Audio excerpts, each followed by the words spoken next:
Another reason this is quite an important goal for me at the moment is to get some routine back into my life.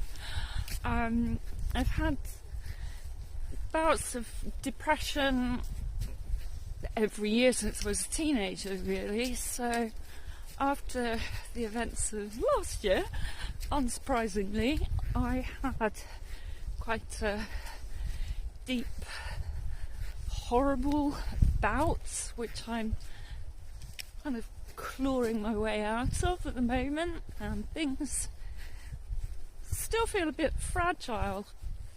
And obviously, as everybody says, getting out in nature is beneficial.